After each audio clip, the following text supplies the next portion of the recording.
tali mama ola mawa mindo tubeli la ola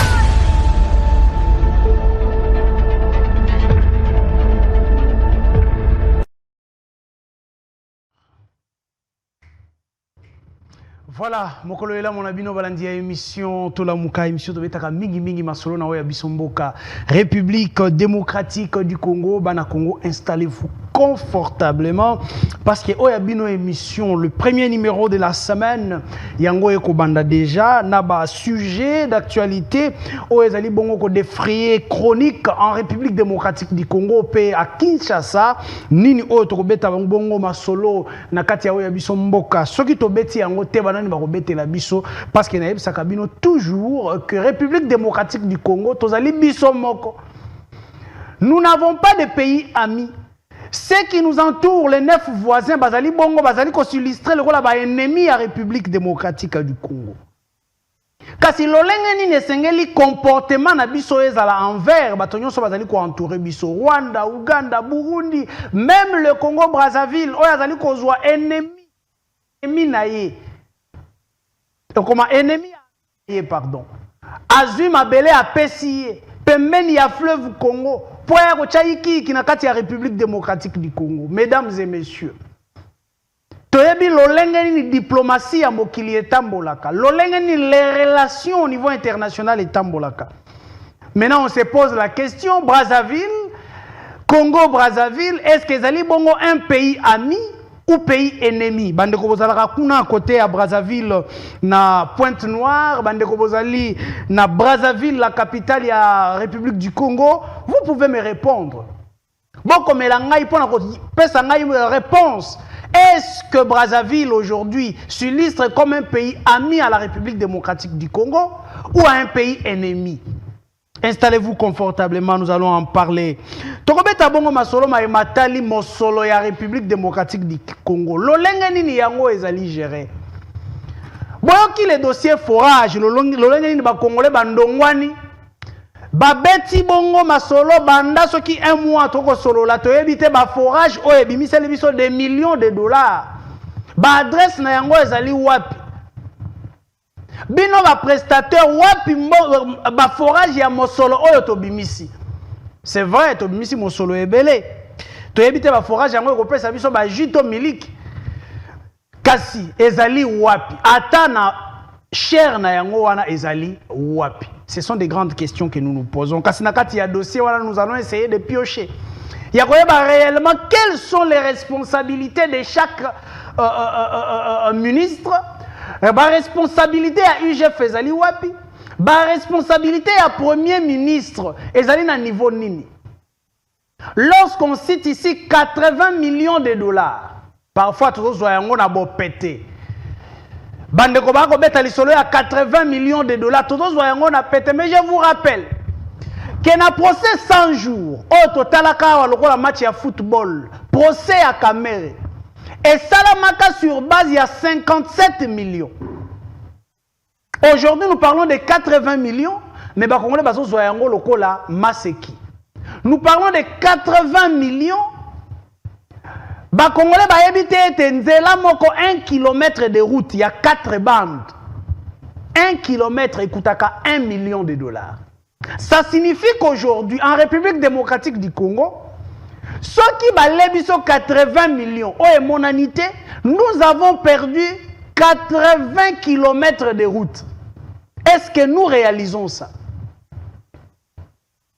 Est-ce que vous savez que le bateau, oh, tu es chalutier, bateau oyo et pêchakambisi, tokoki kozwa yango to tie yango na fleuve Congo, tokoki kozwa yango to tindi yango dans le lac le plus poissonné, to boaki yango sur le lac Tanganyika, le plus poissonné du monde.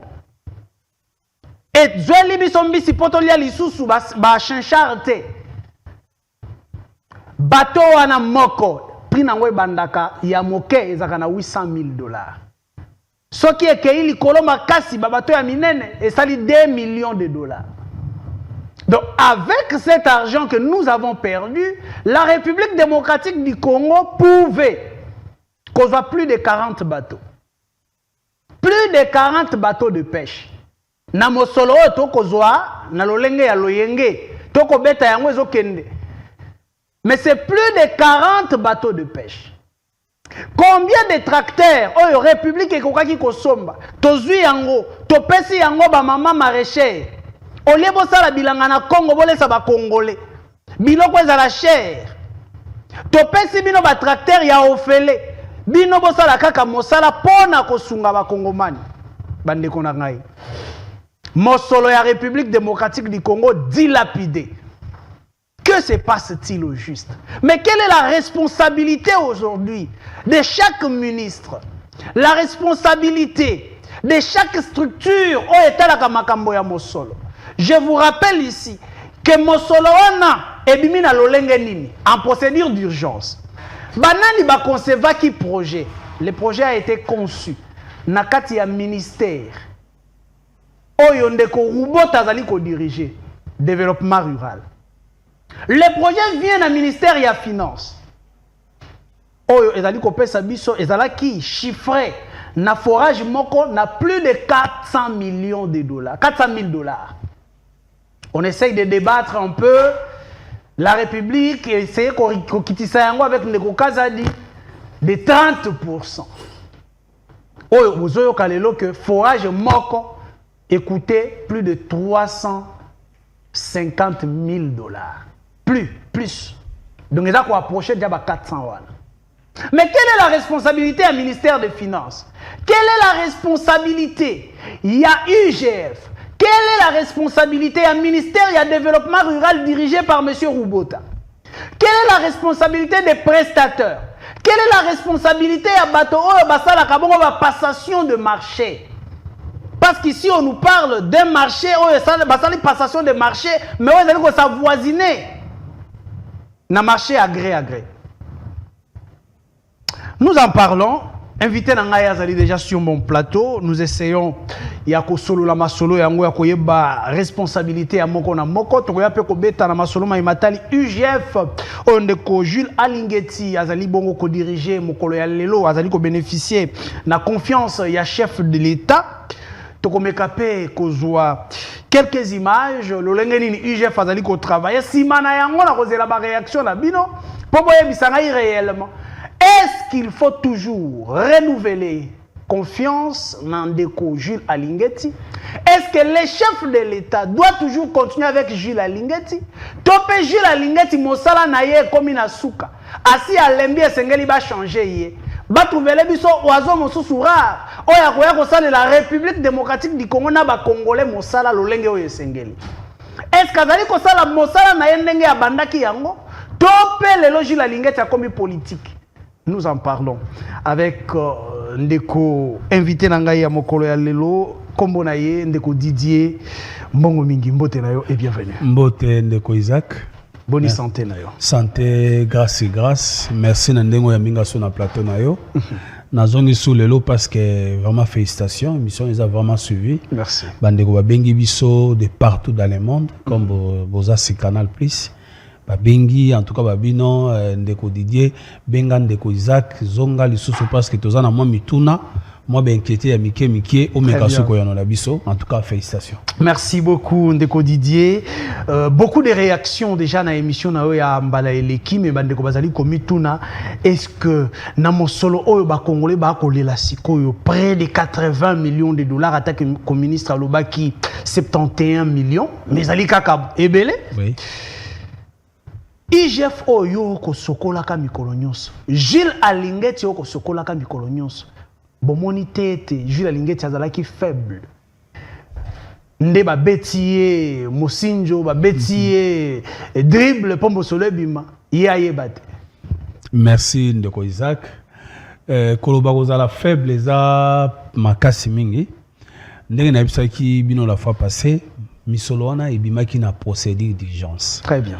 Tant mbongo ezoleka les autres na procédure d'urgence ya signifie ebimaka mbala moko signature outil na ministère ya finance et ke mbala moko na banque centrale. Ndenge toyebi ke pombongo ebima na mboka na biso elekaka nanu na budget parce que budget esengeli à sala ce qu'on appelle DTO et landa nzela nyonso ti comme na finance comme au pays pour que les banques et les canaba chaîne de dépenses ainsi de suite et vraiment mulongo mulai mais mbongo nyonso bimi malheureusement et maki en procédure d'urgence inquiétude na biso plus izali ndeko Isaac to batal roi 71 millions d'enge ndeko Nicolas Kazadi lobby dans les 71 millions de dollars jusque là Basalika a 29 forages. Je dis bien 29 forages. Or, délai de livraison, il y a des forages en Andeko Isaac, il y a 2022. Donc, cela signifie, en 2022, déjà, Moussalawan et Saïki Sanini est si là. Parce qu'il y a un délai à livraison. Il y a des forages qui commandés, les 1000 forages qui commandés pour nous na 145 territoires tozanango à raison il y a 1000 forages ainsi de suite. Donc na banzi ndeko Isaac inquiétude dans ces ali mbongo ebimi 71 millions ou 80 millions selon le DEP. Pourquoi tisiko tozaka na 29 forages au moment où j'ai dit bien au moment où délai de livraison il y a un forage wana ezaki na 2022. Dans tout projet ezalaka ba date na yango toyebi ezali chronométré voilà ndenge ya ndeko ya ba lampadaire ezaki ya 6 mois. Très bien. Ndenge ya bandeko na biso ya forage délai de livraison ezaki depuis na 2022 wana kutungam na lobaki yango te je crois ndeko Nicolas Kazadi na briefing asaki na ndeko Patrick Mouyaya alobaki yango effectivement bazaki na mois retard ya livraison bandeko bazaki marché c'est-à-dire délai de livraison ezaki na 2022 mais l'autre comme na 2024 na 2024 na janvier te to comme na mai misolo ya l'état ebimaki lokola 71 millions ndeko Nicolas Kazadi lobby 80 millions de bandeko ya ODEP balobi babi soki tembe scénario ezali eko ko no vérifier ba komona effectivement que musala wana mbongo wana ebimaki na montant mutu ko bima posa ya population congolaise lelo bato bazo kanisa que tant tozo le kana télévision bo tozo loba objectif na zalika pour ko nuire to pour na ko nuire ndeko Nicolas non ndeko Nicolas Kazadi c'est un ministre un serviteur ya mboka na biso. Un homme très intelligent, très dynamique. Moi, personnellement, je n'ai rien contre lui, sauf que la population, la citoyen congolais, tout ça, pour ça, 71 millions d'abisso. Pour yabisso, pour foutarango. Et bimaki, et salinini, parce que jusque-là, tu vois qu'on a 29 forages. Na peu sur information, c'est l'information que nous avons l'éloyo. Ndeko Nicolas Kazadi a pesi mbongo, nandeko Samba Bacheli. Pour na kotia ba lampadaire donc ba pesi mbongo pour permettre à dédouaner ba conteneur na ye nenga lobaki ezaki na port matadi ndeko Nicolas Kazadi a pesi misolo pour akende ko dédouaner ba lampadaire wana pour na kolobake tozozela tout monde en na Kinshasa na mikolozo parce que lobaki toza à peu près na 10 à 12 tronçons oyo faut ezala éclairé parce que ba lampadaire wana baki na mo solo te lelo oyo non, et ça grâce. Marchandise, c'est-à-dire nango awa. Exactement, tout le monde. Grâce, il y a Moussala Yozo Sala, au la télévision. Grâce, il y a bandeko, il y a société civile. Grâce, il y a population congolaise. Les peuples gagnent toujours. Population sali makele les mingi na Kamboyo.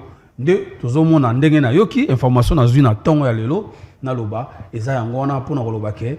Bravo na population congolaise, bravo na bino bandeko ba journaliste, biso pe balitoka na émission na bino et surtout bravo na ndeko Zila Lingete, IGF, ceux qui a fondé qui mi sauté, mais tikara mouli na moleli. Très bien. Alors, bien que Bozali Kozala Loko, l'andenge to lo baranakati ya République démocratique du Congo, ndoke akoboma moto, yenda le la ramakas. Alvite ndeko Nicolas Kazadi azali bongo, ministre malamu azali mayele, mais koto boko lo bana yazonga lisusu te. Nini ko sala? Non mais de toute façon, ba dossier eza mo ebele oyo toyoki yoki oyo zosenga ke de doba justice à se saisir nango déjà naoki bandeko moko ya société civile bauti mpe kosala déclaration moko eleki kotukala te na otolanda na top Congo bazosenga na justice vraiment esala lombango justice na lombango likambo oyo ya 71 millions esala na lombango ndenge procès ya 100 jours esalamaki tomonaki procès en charge ya 100 jours esalamaki na lombango vraiment nde tosengi mpe ke procès to likambo oyo c'était 80 millions de dollars ya ba congolais ndeko ya cour de cassation asala vraiment na lombango mingi pona aluka a établir ba responsabilité tobi on a toujours ce qu'on appelle présomption d'innocence ce qui bandeko kazadi to ba collaborateur bandeko mususu oyo bazwa ki marché wana maika senga et consort ce qui effectivement baza innocent si c'est ça on a éprouvé innocence et banana justice la justice et banana population congolaise a la fixé azwa kimia po makambo esali makele mingi na banzi esengeli ekomana suka population congolaise aiba misona ya bimisaki misona ya pesaka ekei wapi esali nini. Très bien. Alors misona ya ekei wapi pe esali nini pour la République démocratique du Congo bana Congo.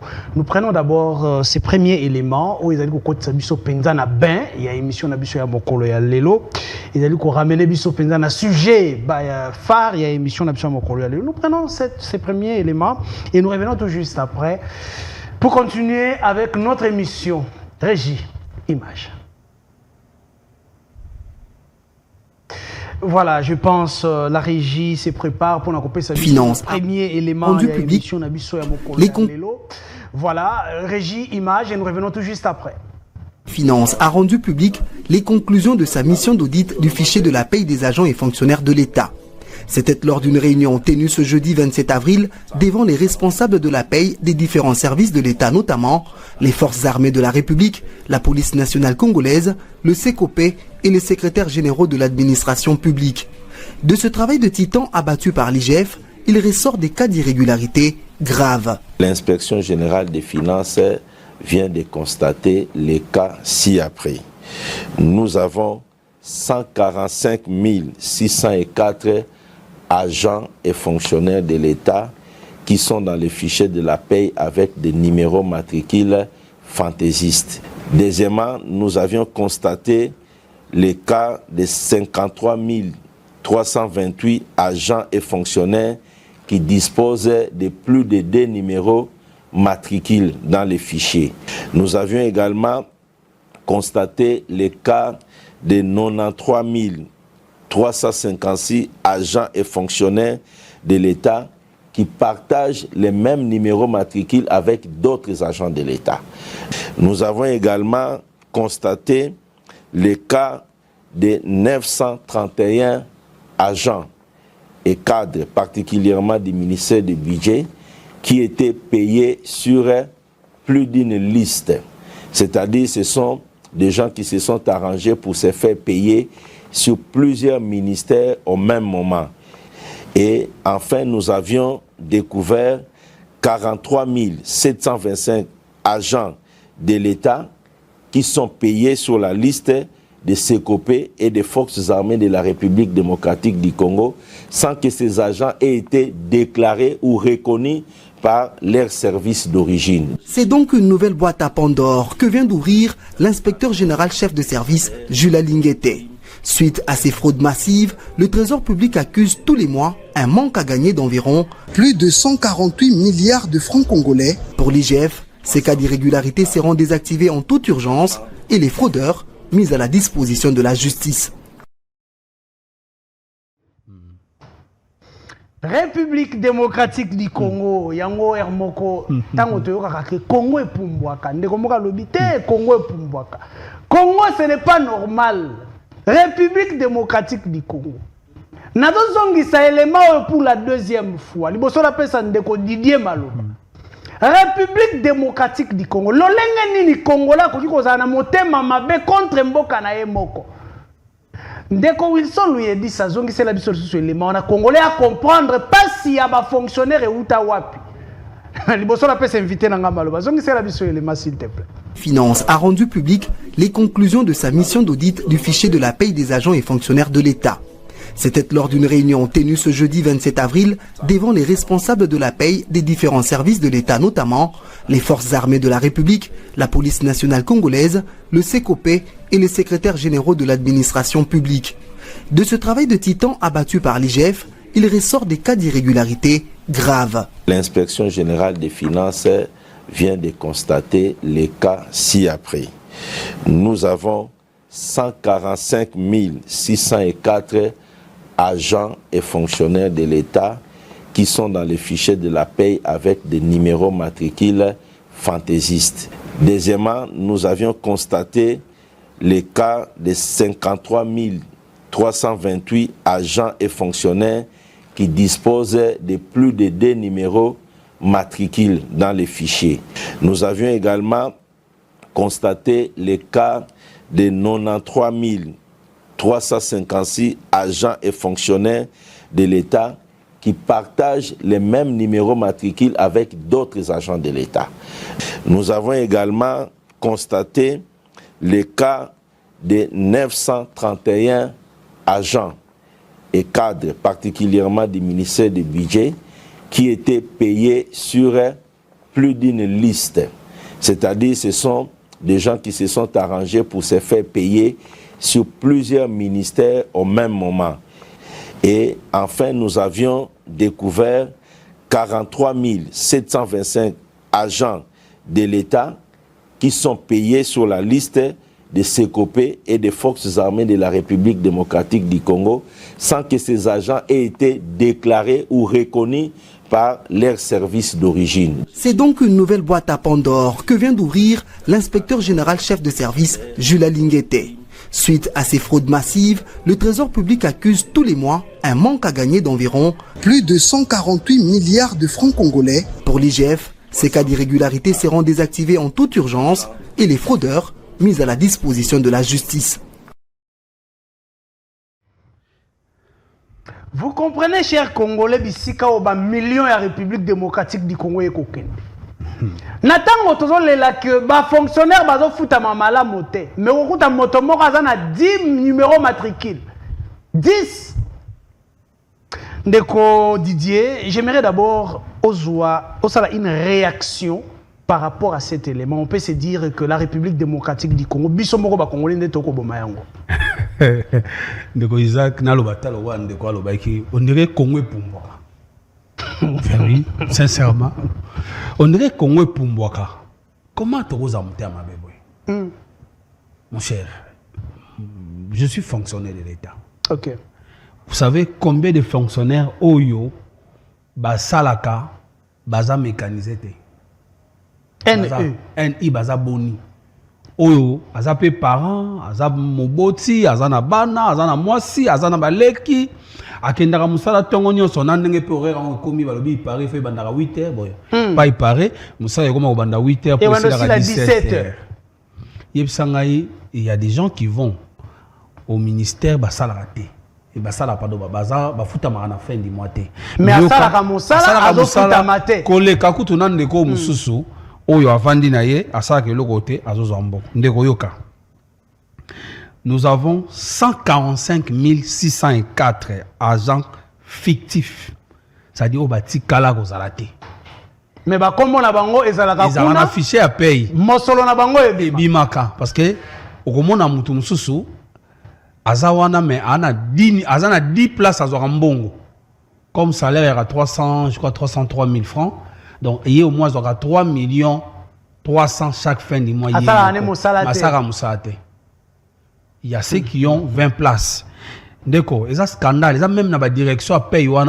Si mambo ils ont ça la ministère à finance, ministère à budget, direction il y a paye, il y a fonctionnaire à l'État. OK. Na ministère à fonction publique, place mambo ils ça mingi. Au coup ta mutu moko boye, azwa mwasi, azibana, azuba sous maman, ba vice maman. Ba bureau d'âge on nyonso apesi ba banimo matriki ba bimisa musolo ya l'État bazozo apé musala baza mécanisé yoka likambonde konangai 53 agents doublons, c'est-à-dire ndekwaza awa T53 000 merci 328 doublons mutaza awa par exemple, le ministère, il y a environnement, mais ils aura payé salaire dans intérieur, doublon.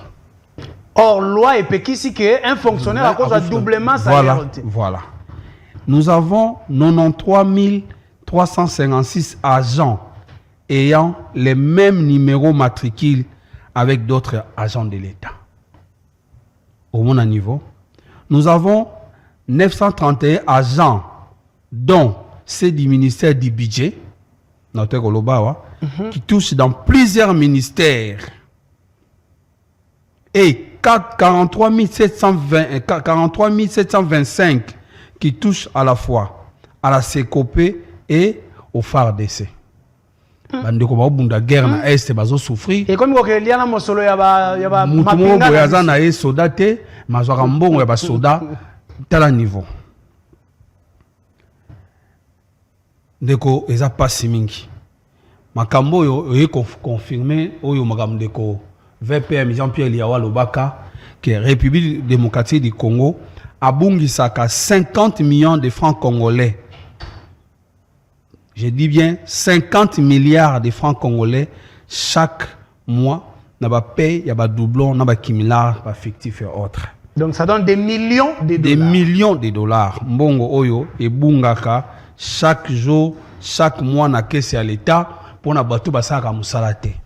Ndeko soki mutu oyo azosunga mboka lokwa ndeko ajila ningete na musala auto sa la biso. Vous savez, tant ba kolongola bateau nyonso bazawa balobi 145 000 euros balongwe plus badoublon plus. Vous savez, on peut mécaniser combien de personnes? Combien de fonctionnaires à l'État? On peut terminer avec cette histoire de NU. Voilà, et comme à combien? Parce que ndeko liaou objectif na ezalaki sokotali na mandat na ezalaki plus ko luka ko mécaniser bandeko ba fonctionnaire. Remarquez APC mingi ba matriculité, mais lui c'était plus qu'on mécaniser bandeko nyonso bazwa ba matricule ba futa bate pas bandeko futama. Je crois ndeko Jila Ningete azali l'oiseau rare oyo nzambe APC mokonza mboka Félix Antoine Tshisekedi asungaye pour na aider à sala musala ya Congo kitoko. Très bien. Nous devons le reconnaître ça. Très bien. Musala kitoko nazo mona nandeko Wilson lui dit ça. Nangambo a présenté biso déjà d'ailleurs l'IGF, mais moto nangeza ya koyeba boye. Nous n'allons pas chaque fois qu'on est là, IGF atalobi ba Jean Boye, bazali bongo répertoriété, mais va kozwa mosolo ba. Mais qu'est-ce que l'IGF fait pour makambo zonga nanzela? Merci beaucoup. Parce que tu comprends que la micolognon sauté, tu yoka qui a likambo ya ba politique oyo ba compte na bango zaki lié na banque centrale et bimisaka 50 000 $ chaque mois bakataka yango. Oui. Mais oyo qu'est-ce que l'IGF attend pour akata yango? Eza rapport euti ko pesama, cela signifie monsieur Salami ezaki musala ya mukete, musala ya makasi pour zuper mikolo belé hein. C'est bandi à noter, bandi qui je pense depuis l'année passée, c'est vraiment un grand travail pour nous sala musala ko détecter ko dénicher ba mabui nyonso e sala maka na direction ya paye na biso. Donc ndenge IGF a sali rapport boye, je crois botali ya bilili a sangisaki ba secrétaire général nyonso, général nyonso ya ministère ya l'état a bengisaki bandeko ya budget, bandeko ya finance, bandeko ya FARDC, bandeko ya police, bandeko bazalaki pour nous yebisa bonke désormais ba o nyonso bazali cité o ba o nyonso la enquête ezo sala make bazali responsable ya kopesaka ba numéro matricule, kopesaka ko mécaniser ka bandeko ba fonctionnaire te o tia bana basi bandeko na bango ba oza traduire na justice na banzi et ko servir ngana ko sala kutu tango ba okanga bango ezala audience publique. Ezala audience publique pour la nini po batu ba mona et puis pesa ba o ba ya sima maele mbala sima ba bande aso ba pratique ya boité parce que ezako sunga mboka te ezako zongisa mboka na sima. Très bien, mais toi qui déjà j'ai la lingeti et pe komiko banga ni ezo bangisa e po ba selon mes informations ba le biete ba komiko ko traquer ko tenter même ko longo la vie na ye. Est-ce qu'on peut se dire que Jules Alingeti bino atubozali peut-être ko poussa na pembeni na ye a komi bongo ko banga ko sala mosala na ye en toute liberté? Non, Jules Alingeti ko banga moto te.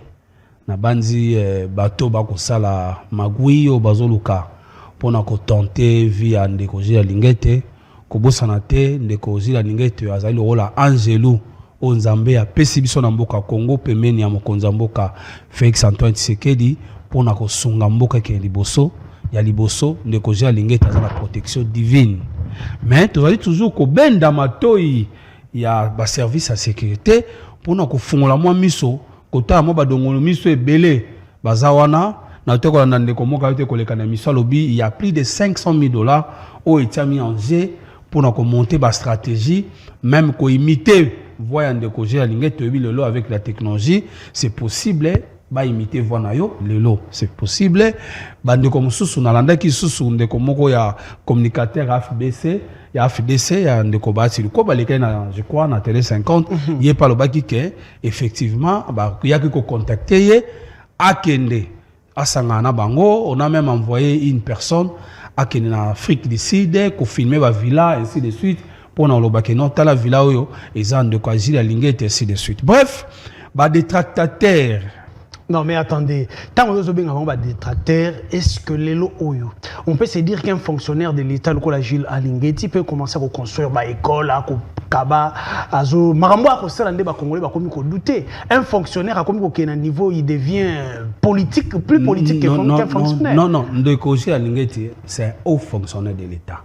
Je n'ai rien envoyé pour aller faire la politique. Je suis bien ici. Je préfère servir mon pays en tant que fonctionnaire.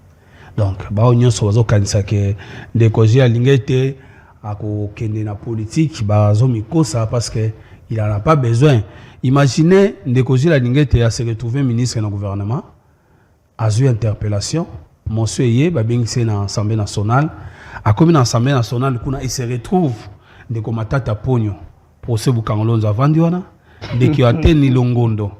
Il y a mis ça santé à côté de Bolo Kabimaki. De ce Covid. Et de ce Covid, à mon andeko ndeko songolo pour parce que baza est belé. Wilma à côté Namongo ya bana.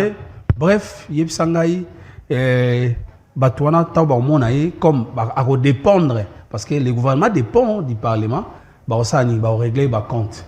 Ba luka ba humilier. J'ai vraiment na ko senga na mokonza mboka. To na ko senga pe na ndeko Jules Alingeti. Vendez Sikozali, le Congo a besoin de vous, là où vous vous retrouvez. Très bien, le deuxième élément, Nabiso ya mokolo ya lelo. Tina ya maye, Jules Alingeti a kosa les alinini, na tango justice a kosunga ete, à chaque fois où il y a ko dénoncer boye, à chaque fois où il y a ko kende kosala mosala bimisi biloko ya boye bakanga ka motote, mosolo yango pezo ngaka na yango te tina ya Jules Alingeti ezalini esika wana akolia mosolo ya pamba bien faut kutalungwa na ye. Mosala de kwa Jules Alingeti ezali aza justice te. Ndeko Jules Alingeti aza parquet. Musala ndeko Jules Alingeti ne na bisa ki o battribution IGF ezali ko contrôler. Musana ezali aya contrôler a moni mbeba a dénoncer. Na ki ko contrôler ndeko Isaac na moni misolo à l'état autant ebungi. Na ju dossier na memi on a justice. C'est à la justice de faire son travail. Ce n'est pas à Jules Alingeti pour ton information. Aujourd'hui que nous parlons, il y a des gens qui sont à Makala là-bas. Ils sont pas dans la prison Makala bakangama na IGF. Oh IGF a kangisa bazali ba on so matin. OK. Il y a des gens qui se retrouvent aujourd'hui à Makala bakangi bango pour un détournement. Na rapport au IGF à Salaki. La fois passée au ko tanga ndeko DG OG frère a se retrouver dans Makala là n'est-ce pas? Parce que IGF a pexé qui a bim ça bon il y a l'état pour na rolobake toujours continuer. Ndeko Jules Alingeti azo continuer musala na ye ya ko traquer. Je crois au Kolanda na Belgique chef de l'État Antoine Félix Tshisekedi. Nous allons en parler tout de suite. D'ailleurs, nous prenons un élément au Tozozonga rapidement sur ces plateaux pour qu'on continue maïtozali ko sola pour na mokolo ya lelo. Régie. Image. C'est un peu un abandon sous le régime qui m'a précédé, mais je l'ai ressuscité, on va dire, et renforcé quelque part, en le prenant carrément au niveau de la présidence pour le piloter moi-même et en lui donnant vraiment de tous les moyens, en le dotant de tous les moyens. Et aujourd'hui, l'IGF aide les pouvoirs publics à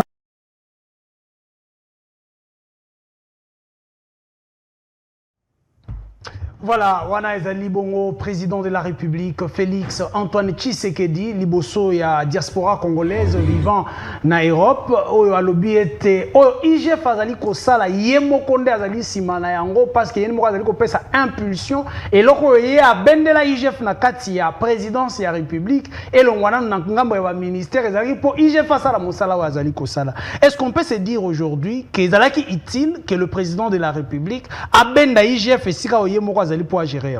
Très utile parce que les loyaux, yebsangai soki IGF ne ko dépendre les loyaux na ministère ya finance à cause de monsieur Nicolas Kazende parce que Nicolas Kazende ko bon aux sous-titel na ngai na suspendre. Voilà pour raison pour laquelle IGF est allé rattacher la présidence de la République, je crois dans maloba chef de l'État yemo ka lobi boy. Abi j'ai ressuscité et renforcé l'IGF ngaité. Président de la République, j'ai renforcé et j'ai ressuscité l'IGF. Parce que l'IGF est là qui.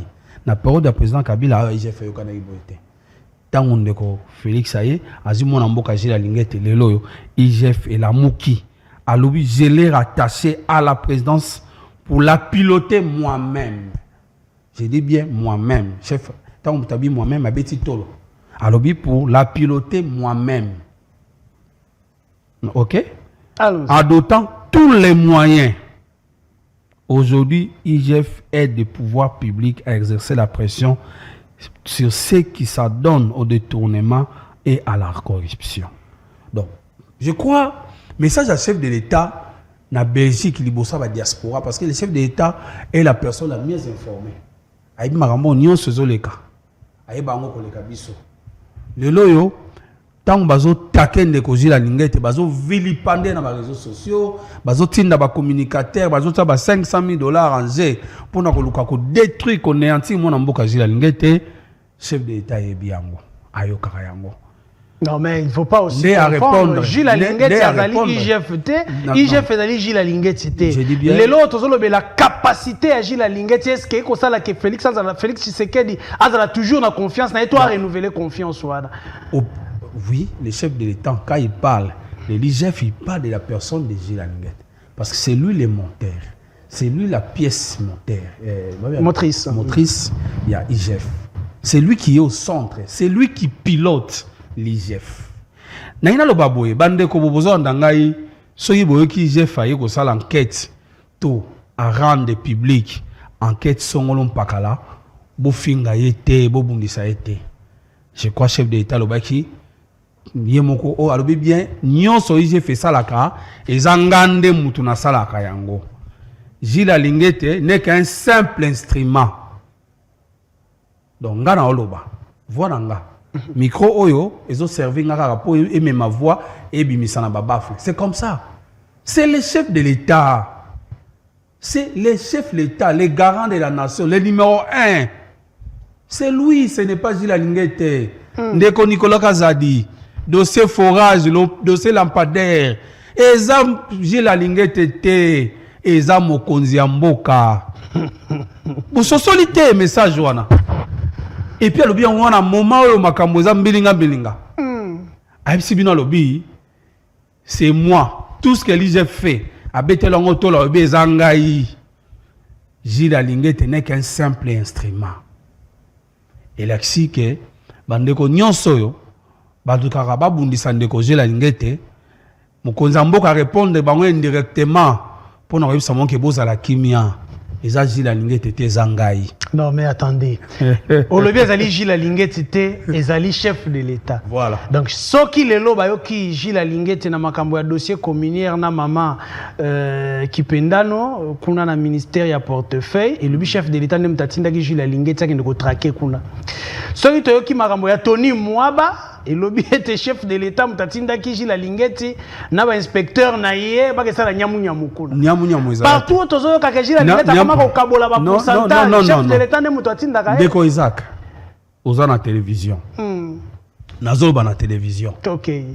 ndeko nyonso oya kozana preuve moko songono mpakala to video moko amonaki esika ministre songono mpakala to DG songono mpakala azopesa ndeko Gilles Alingete mbongo yela bisongo na télévision. Au défier ba congolais. Na lobi bien, je mets quiconque a défi. Oya azali na vidéo. Oya azali na pour image pe ba comment triquer. Non mais attendez. Parce que tu le authenticité. Apparemment mukolo Tony moi ba bimisa ka ba vidéo ya ba inspecteur na kati ya ministère na yeyo zaki na Congo te. J'étais au Congo. Est-ce que bande ko na balobaki qui avait filmé? C'était les agents de Ndeko Tony Mwaba. Bango nde ba filmaki. Ndeko mo écoute inspecteur moi ngalo bana mona ndeko Tony Mwaba bi toi ferme ta bouche. Je suis pas ton ami. Ne parlez pas. N'est-ce pas? Pensez-vous un inspecteur Akeina comptable et pas un comptable il y a PST abotolaye téléphone. Abotolaye mon solo. $1000. Non, s'il vous plaît. Vous croyez que vraiment qu'on réduire niveau ya ba responsable ya ba tata wana na $1000 soit il na 300 soit 400 €.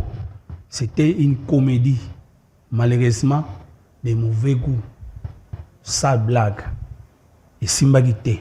La preuve en est que ndeko Tony moi baleka na Top Congo. Bah tout n'a pas eu sa réponse. Lui non. Et c'est les gars qui ont une incompréhension. Mais pour vous dire que les loyaux, bah inspecteur y a IGF. Bandeko ya Cour des comptes et ensemble, bazati les loyaux. Na EPST, bazo la contrôle. Mission na bango eza ya 6 mois. Je crois d'ici juin awa, ba rendre rapport na bango. Et kobo sanate mokonza mboka Félix Antoine Tshisekedi baki boye langa rapport wana en main propre. Vous savez pourquoi le chef d'État en tant que sage de la République a ninga ka na Cour des comptes? Vous savez pourquoi? Parce que bongo poeza la teke ono ba IGF alingaka Tony Mwabate. Raison pour laquelle pour na kotia kimia mokonza mboka na bwania o azana ngo alobi bona su Cour des comptes na chepe wana basa na Cour des comptes boye nga rapport wana à main propre komi tungisa te na lobi te qu'il y a détournement mais na bi komi tungisa te tozonga sur na plateau na yo mokolo oyo IGF a ko rendre public na bande ko Cour des comptes rapport ya EPST tozonga poto biso de kotala rapport ya EPST na ya IGF na Cour des comptes yango. Qui contrôle la gestion ya mosolo ya IGF? Parce que YP a connu que la électron liberté nyonso YP a connu que la kati ya gestion ya mosolo na IGF. Bazo cité bien déjà que ba immeuble ba building et autres ngama na Afrique du Sud et ailleurs. Ndeko Gilles Alingete d'abord avant à l'inspecteur à l'inspecteur général des finances, à inspecteur des finances. Il a fait d'abord pour nous inspecteur chef de service, na IGF, il faut d'abord ça à 18 ans de carrière. OK. Ouais. Il y a liboso. Tant on a bande comme soit le bio non, ba no mene biso, de ko zolo bambi à sala na IGFT. Donc, selon la loi, nous allons bambi na IGFT parce qu'il n'est pas inspecteur. Condition, il faut aller inspecteur na IGF. C'est ça la première des conditions. Et puis, au ça 18 ans de carrière. D'abord ça. Ndeko Gilles Alingete, en dehors de tout ce qu'il est aujourd'hui, n'oublie pas, il a une vie. Il a une vie avant l'IGF. Une vie avant je ne vois pas, je ne pense pas. Vie avant je ne pense pas aujourd'hui. Ils allaient tenter na nini. Ils allaient tenter na makamona yo qui était azala ki bongo conseiller ya ba indo-pakistanais quelque part. Yo mo ye mamboli kakuna na ba na cadre. Ndeko Gilles Alingete aza d'abord comptable, expert comptable. OK. So iba ndeko ba ebité. En tant qu'expert comptable, aza na droit les loyo. Il n'y a pas aux IGF, tout avant en IGF, à servir qui expertise en tant que comptable, na ba congolais, tout na bande ko nyonso bazana besoin d'expertise na ye. Ma bezate. Attends classe non? Il a étudié pour ça. Parents na ye, ba papa na ye, maman na ye, père son nom papa za sauté, ba maman na ye ba bundi pour batangisa ye. Attends nyonso wana parce que l'obia za la montu na vie. Donc, vous voulez vraiment limiter la vie d'une personne qui a travaillé toute sa vie à Zananda côté parce qu'il a commis un IGF. Non, non. Pour nous répondre, IGF est ouvert. IGF a un service audit interne. Bande ko ya cour des comptes, c'est balinga ko édité. IGF a oboyate. IGF n'est pas de la loi. IGF a ça montami beko, to sarami beko. Donc, en fait, moi je comprends. Et ça, agitation. Il y a bami il y a mbongo ya l'État.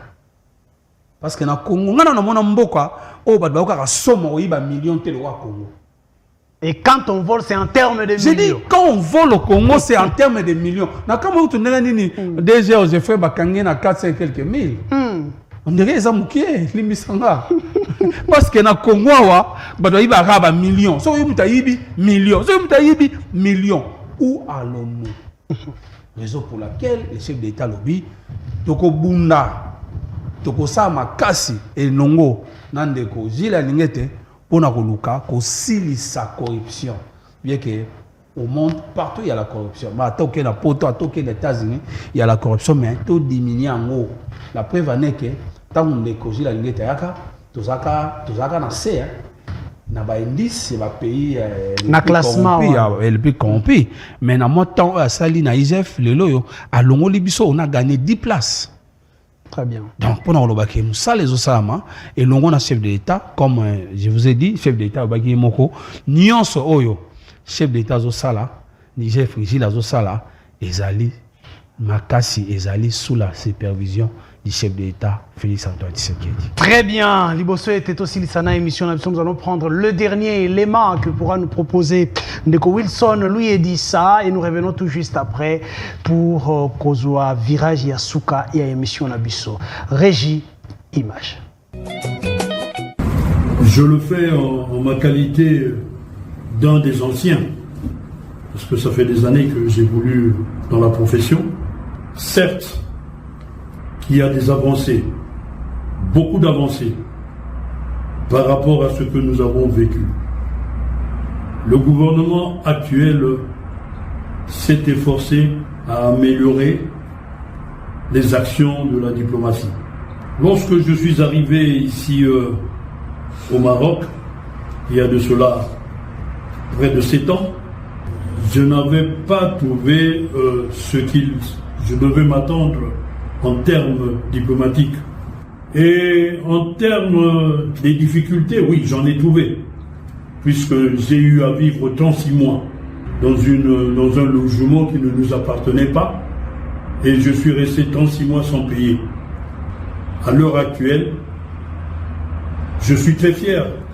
Le gouvernement de la République a payé les loyers, non seulement le mien, mais ceux de mes collaborateurs jusqu'à la fin de cette année-ci. Je suis fier aussi de dire que je suis venu, j'étais le seul ambassadeur qui roulait dans un véhicule sans immatriculation CMD. Maintenant, j'ai 2 véhicules. 2 véhicules qui font la fierté. Je peux sortir, aller dans des réceptions sans avoir honte.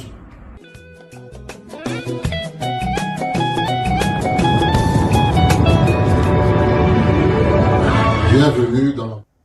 Voilà, très chers Congolais, notre dossier est à limite tout cas. Oh, il a payé en procédure d'urgence. Mais on a les sous-soutenus, on a Sabino Likamba, million la République démocratique du Congo. Ndeko Didier a le dit que la République démocratique du Congo, c'est quoi? Il y a million. Donc on est au GFM. Et mon ami, le Yibi Moké. On a faible. Au Yibi Moké, il fallait Yibi un million. République démocratique du Congo, tout tourne autour des millions. Voilà. Et là, on parle d'un dossier de 18 millions de dollars payé en procédure d'urgence. Pour passation des marchés, Salami Lolengeni Nayoki. C'est là l'information Nangaï. Na cité comme on a été Kasina Yoki, c'est là l'information Nangaï. Que Ndeko Nicolas Kazadi, pesa qui marché wana, Nandeko Naemoko. Membre de famille. 18 millions de dollars. Pour na kopesa mituka. Na baye bazali ko salela mboka na biso. Ba ambassadeur. Mais nini o eleki? Toyoka lisolo na monoko ya Ndeko Didier. Ndeko Didier, qu'est-ce s'est-il passé? 18 millions de dollars. Bon, Ndeko à part 80 millions, à part 13 millions à lampadaire, les lots dossiers Moussou a surgi 18 millions. De quoi Isaac passe pour n'importe la mission. Ngana mitunara, ceux qui chef d'État Félix Antoine Tshisekedi, Azaki présidenté, tous ceux qui a nommé de Rosila Ningete na IGF Tetonga to Sukawa pipo pardon de ko Sony peut passer pe mawa. Bon, dossier yo tozo lobela. Ezali dossier, il y a 18 188 974 dollars. Oyo ebimaki en procédure d'urgence. Ba pesa ki mbongo wana ebimaki en procédure d'urgence, ba pesa ki marché oyo na société Sada Motors. Bandeko wana bazwa ki 18 millions oyo pour ba livrer 167 véhicules pour les missions diplomatiques. Na banzi vidéo totali eza doyen ambassade ya ambassadeur au Maroc azolo baya azwaki aye mais au moins to ya wa potolo baké les délais prévus à livraison en ezaki à 6 mois. Mais malheureusement jusqu'à ce jour 93 à 95 ambassades concernées n'ont toujours pas reçu les véhicules. Les moutons na biso inquiétude na biso ezali mon solidarité ebimaki plus de 18 millions pour na ba pesa bandeko na biso ya ba accord diplomatique ba mission diplomatique na biso libanda ya mboka moi mukie bazui mais jusque là 93 à 95% ya ba ambassade o eza concerné bazui na mitukate au moment où délai à livraison na ngezaka ya 6 mois. Donc nde tozosenga en tant que population congolaise toyeba mbongo ya biso ba peuple ekendaki ebimaki ekei wapi mituka ngo ekomi wapi esuki wapi. L'objectif nazoloba awa ezali nini? L'objectif ezali kolamusa bayi politique pona kofongola miso pona koluka ko répondre na ba inquiétude ya population. Tant toyoki ke misolo boye bimaki toza pena posa toyoka ke non misolo ngo bimaki esali boye. Mais tant nanu musala esamite nde tozoleka lokola peuple lokola mwana musala ya population ko betambela pona bake mbongo ya population ebimaki ekei wapi yoka siko mokanda yango awa ezali signé ndeko Nicolas Kazadi nde moto a signé mokanda yango. Il écrit à qui? Azali komela bongo madame le gouverneur de la Banque centrale du Congo. Voilà. Concerne ou encore objet a commis paiement en procédure d'urgence. Paiement en procédure d'urgence. Madame le gouverneur, je vous demande de procéder au paiement en procédure d'urgence d'un montant en dollars de 7 362 036 dollars. Au titre de paiement de la deuxième tranche, voilà. 60%. Tranche ya liboso esi bimaki. Yami balé, oyo sengeli ebimezali plus de 7 millions. Yaba Congolais, mbongo yaba maman Ndunda, ba maman Matembele. Yango wane ko bima. En procédure d'urgence, du montant d'acquisition de véhicules des diplomates congolais. Et le bien te ba ambassadeur otolela ka ete ba ambassade na biso batambola ka bongo na ba taxi na poto. Bazwa mituka. Ambassade na biso ezalaka bongo na ba bisika bakenda ko louer bazwa bandako. Mais yoka siko aventure et salemi. Oh là là. Oh là là. Et Kimi moi moqué. Je reviens sur la lettre. On va m'aider à avoir cette lettre là rapidement. Là. Alors sur ce qui est sorti, yoka siko aventure. Et c'est qui consomme 50 véhicules. Pour un ambassadeur par-ci par-là. Mais ambassadeur nini au bazui. Ambassadeur au bazui ezali. Ambassade. Il y a Maroc. Bon, mon ambassadeur, il y a Maroc qui va présenter Mitoukami Balé. Ambassade il y a Belgique azui. Ambassade il y a États-Unis, il y a Paris, il y a Canada. Et à Corée du Sud, bazui. Bao nyon so bati kali ba lobi etalibi sauté. Et keina liboum. République démocratique du Congo. Votre réaction Ndeko Didier? Ndeko Isaac, nabanzi na lettre on a ngwawa. Isaac qui signé le 18 juin 2022. Donc pour Oloba et puis est déjà presque une année.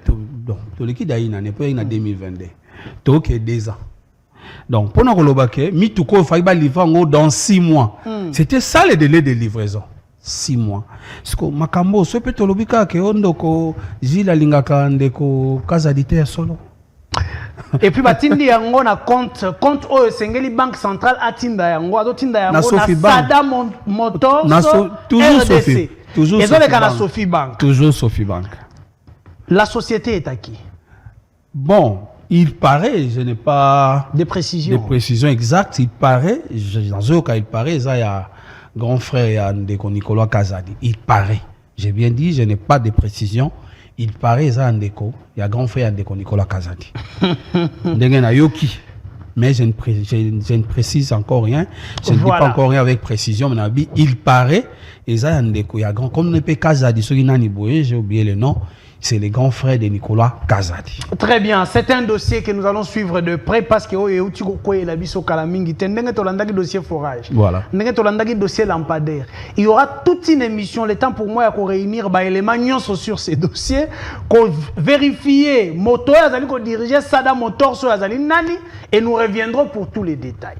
Est-ce qu'on peut se dire que si aujourd'hui Gilles Alinguetti devient un homme à abattre, c'est à cause de la dénonciation à Boye. Mais nalobi mutazo sabade mutazo na ye mwa million na ye atie na poche yebsanga yosko yo dénoncer publiquement a olingo ndene. Lelo yo Gilles Alinguetti azali ennemi ya miyibi nyonso ya Congo.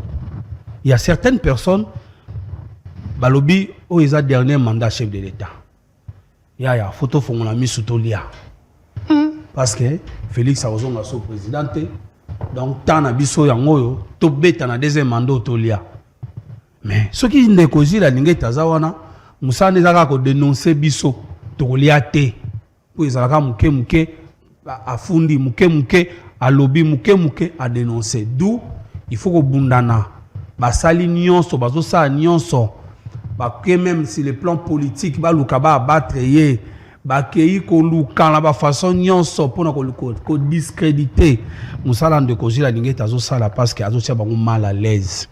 Parce que nous avons dit que nous avons dit que nous avons kaka oyebi ba dénoncer ce que vous avez dit non mais nous avons dit na IGF toliate il faut tout luka soit to barrer soit to créer les dossiers et nuire na réputation na ye et nuire na personnalité na ye pour tout luka to souffler mais heureusement batu mbali bazali ya liboso ta nzambe likolo Yami Balé, président de la République, basant la confiance à mon amboka Gilles Alinguetti, na musala oyo ndeko Gilles azosala pour namboka na biso Congo et Kenya. Très bien, na sengi ozo siko ba carton tricolore. Na avant to ya wana ko permettre nga na ina sa précision rapidement. Je crois ndeko uteko tuna nga mutuna moko. Mais ndenge nini mbongo ne bimi ishe faza ki wapi. Ozana lettre wana oyo babimi si deuxième tranche à ma véhicule. Est-ce que vous avez place à copier de Koji la ligne à IGF?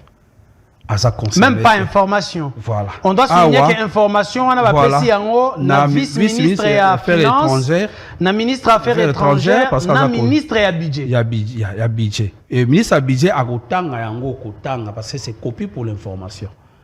C'est procédure disons c'est le ministre des Finances. Avec la décision T. La décision T. C'est le ministre des Finances qui s'adresse à la Banque centrale pour n'avoir décaisser montant XY pour la Likambo XY.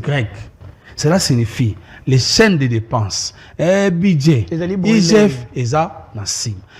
Yango wana ndeko mona mboka Isaac suite ya babi oyo salami ebele oyo nde yango wana année oyo 2024 négocié à Alinguetti alobaki ezali année ya intensification ya patrouille financière. Okay. Dès la fois passée, négocié à Alinguetti a 222 points de contrôle.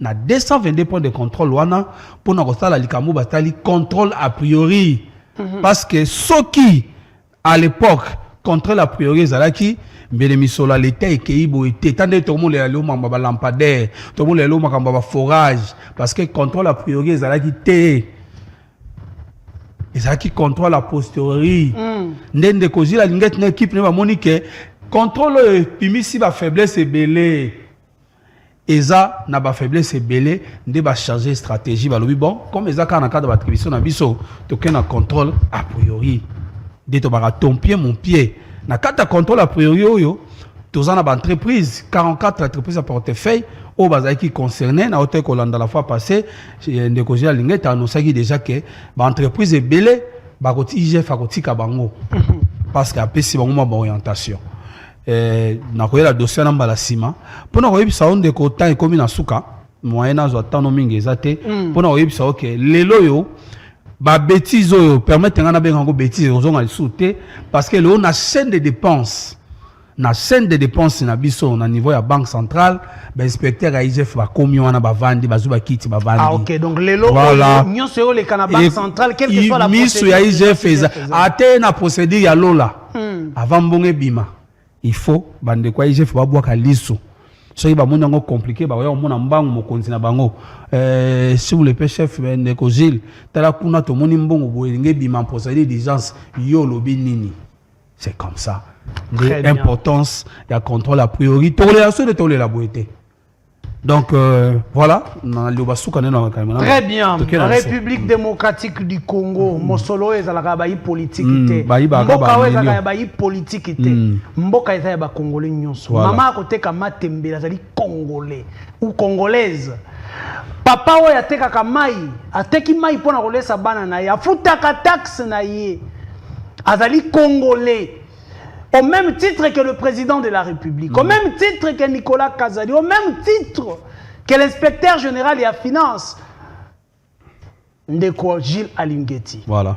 Alors, nous allons essayer de côté. Ndenge to mesana na émission na biso zali na 3 cartons. Je rappelle que les rouges sont la question au lobby médiocre. Le vert au lobby excellent. Les jaunes au lobby la moyenne. OK. Gilles Alinguet na dossier oyo ezali ko bimisa ba millions oyo tozu dossier 80 millions de dollars à ba congolais bimi dossier il y a 13 millions à ba lampadaire dossier à 18 millions ya mituka oyo sengela ke ba pesa ba ambassadeur po basala mosala malamu bisika bazali ba dénonciation na ye posture na ye oyo azui ya côté le ministère des finances oko pesa yango carton na pesa yango carton vert a telemeli ministère à finance te Gilles Alinguet Moussa Naeko ali ko dénoncer bisika nyonso oya moni mbonga l'état ebimi et sali musala bien teto ebimi et sali musala nangote. Il a rien contre le ministre Nicolas Kazadi. Très bien. Ministre ya finance amoni ba congolais bazana maïté. Amoni ba congolais ba na mwinda te ba kinois. Amoni te ba ambassadeur bazali na mitukate a sengi ba bimisa mosolo en procédure d'urgence. Pourquoi pesa procédure na yo wana cartoni? Topesi procédure d'urgence carton rouge. Parce que bon on soit Congolais na maïté, ils ont quand même besoin. Pourquoi? Parce que bon on soit dans la procédure d'urgence tout le monde est là réseau salate. Ba bimisaki 80 millions jusqu'aujourd'hui nous avons que 29 forages. Oh là là. Au bâti na mboka Congo ba bimisaki 13 millions pour na ba lampadaire ti le to ba boy to zaka na venir lengesa ba quelques lampadaires. Gouverneur ya banque Mama oyo azali côté ya banque ye moto akobimisaka mosolo yango ye moto abombaka ali lokola caisse akobimisaka soki balobi bimisa mosolo avant l'IGF ba yasi abwaki déjà carton ni noko pesa na pesi carton jaune. Pourquoi carton jaune? Elle est une exécutante. Ya zozo ambela oyo ezouta na ministère ya finance ye musane ezali ko bomba mbongo ya l'état. Mais mutaza yeko autoriser mbongo ane bima ezali ministère ya finance. Ndeda otolo bake ba erreur salami na bane oyo otolo leka kozonga lisute parce que lelo yo tozana ba inspecteur de finance bazana chaîne de dépenses mbongo moko soki ko managance te soki ba inspecteur de finance ba moni clair na ngote. Gilles Alinguet azo sala mosala na ye kasi soki bato bakei na côté ya justice a ko bimisa. Justice a ko laver dossier ya 57 millions 100 jours. Motoda suna boloko aite tokei dossier ba dossier belé dossier lelo o sokotali ndeko oyo azwa mosolo ya bana ya kelasi ndeko Will Mazali Banda ndeko Vital Kamerhe adakutu ministre lelo akomi député soki tozwi ndeko oyo azalaki ministre ya santé azali libanda eteni longondo carton nous opesa na justice ya République démocratique du Congo pona ba dossier o UGF azali ko pesa la justice na biso na pesi bango carton jaune. Pour nani? Na pesi bango carton jaune pour na lobake le chef de l'État Yengaïté à l'obaki que notre justice est malade.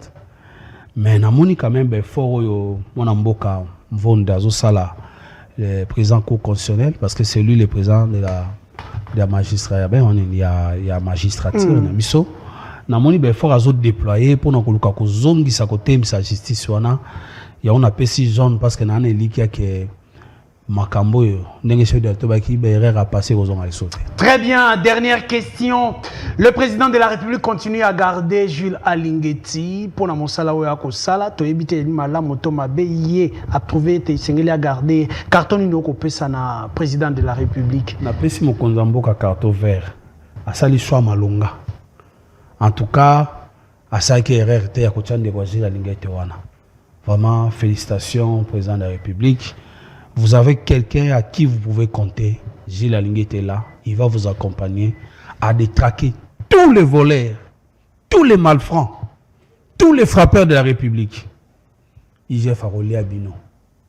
Ndeko Didier, merci beaucoup pour la présence nayo et disponibilité. Natonio Boton Ndeko Isaac, message à Souka Ezali, si vous permettez, quelques secondes. Message à Souka Ezali, d'abord merci.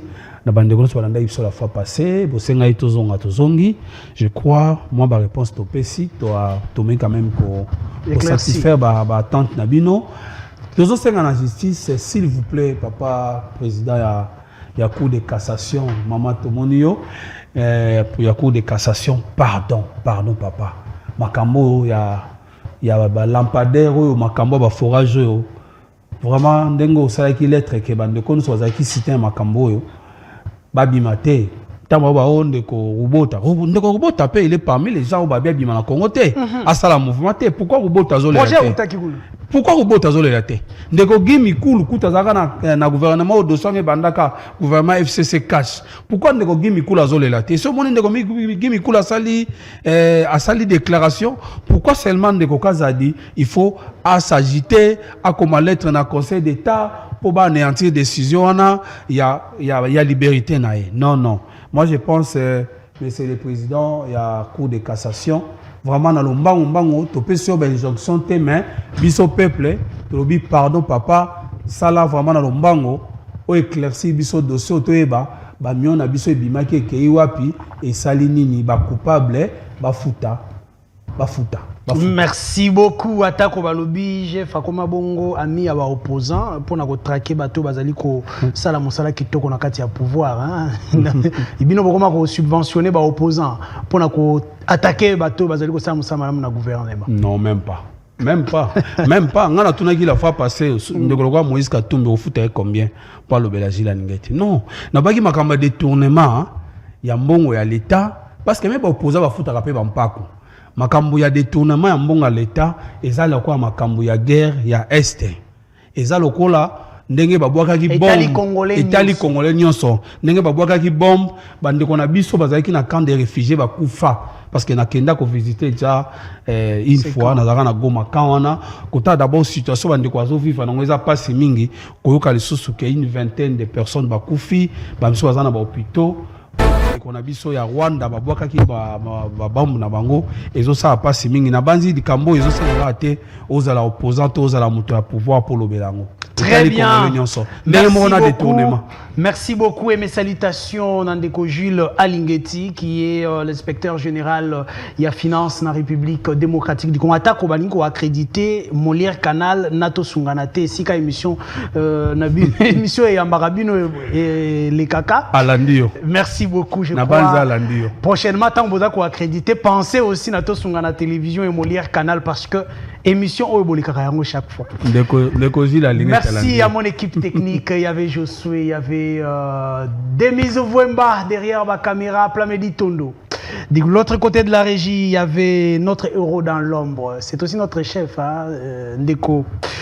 Wilson lui a dit ça, qui a fait un travail impeccable. Bomoni réalisation. Merci beaucoup Naye, merci beaucoup Nabilo Sobozé la Kabiso. Je vous rappelle que cette émission passe en rediffusion à 21h, à 0h, à 22h45 sur Molière Canal. D'ici là, portez-vous bien. Merci et bye. Merci. Voilà. Peuple a ses souvenirs.